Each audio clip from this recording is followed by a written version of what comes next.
कांग्रेस नेता राहुल गांधी ने साल 1975 में पूर्व प्रधानमंत्री इंदिरा गांधी के शासन में लगाए गए आपातकाल को लेकर एक बड़ा बयान दिया है।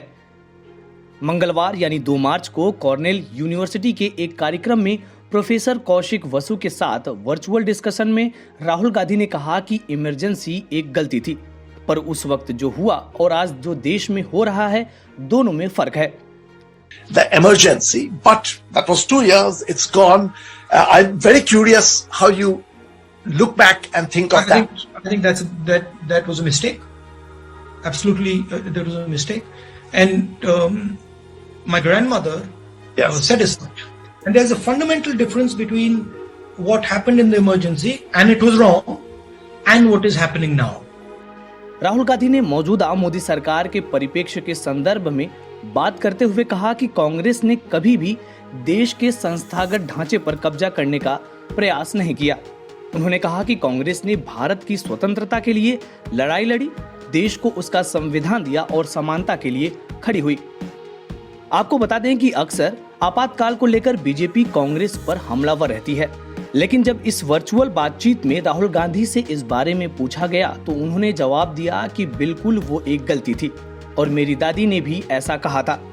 राहुल गांधी ने यह भी कहा कि आपातकाल के दौरान संवैधानिक अधिकार और नागरिक आजादी निलंबित कर दी गई थी, प्रेस को प्रतिबंधित कर दिया गया था और बड़ी संख्या में विपक्षी नेताओं को जेल में बंद कर दिया गया था। गांधी ने आगे कहा कि अपनी गलती मान लेना साहस का काम होता है, लेकिन ये सारी चीजें आज के माहौल से बिल्कुल अलग थी।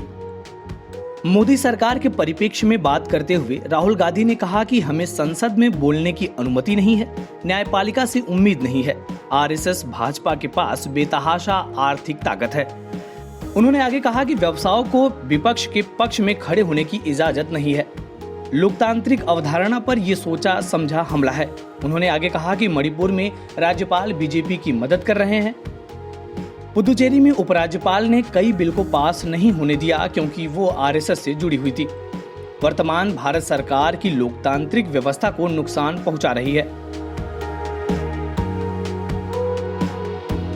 गांधी ने कहा कि राष्ट्रीय स्वयंसेवक संघ कुछ ऐसा कर रहा है जो अपने मौलिक रूप में भिन्न है।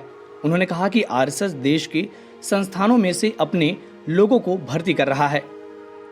राहुल गांधी ने आगे दावा करते हुए ये भी कहा कि अगर हम भाजपा को चुनाव में हरा भी दें, तब भी हम संस्थागत ढांचे में उनके लोगों से छुटकारा नहीं पा सकेंगे। गांधी ने कमलनाथ के साथ बातचीत को याद करते हुए कहा कि उन्होंने कहा था कि मध्य प्रदेश सरकार के वरिष्ठ अधिकारी उनकी बात नहीं सुनते थे क्योंकि वे आरएसएस के लोग थे और उन्हें जैसा कहा जाता था वैसा वो नहीं करते थे। गांधी ने कहा कि इसलिए ये जो कुछ हो रहा है वो बिल्कुल अलग हो रहा है।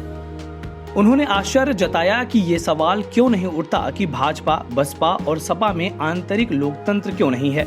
उन्होंने कहा कि कांग्रेस के बारे में ऐसे सवाल पूछे जाते हैं क्योंकि एक वैचारिक पार्टी है, इसलिए हमारे लिए लोकतांत्रिक होना अधिक महत्वपूर्ण है। इस वीडियो में फिलहाल इतना ही। आप अपने सवाल और सुझाव हमें कमेंट्स करके बताइए। बाकी देश और दुनिया की ताज़ा तरीन खबरों की अपडेट्स के लिए हमारे चैनल लोकमत हिंदी को सब्सक्राइब कर लीजिए। अगर आप ये वीडियो फेसबुक पर देख रहे हैं तो हमारे पेज को लाइक और फॉलो कर लीजिए।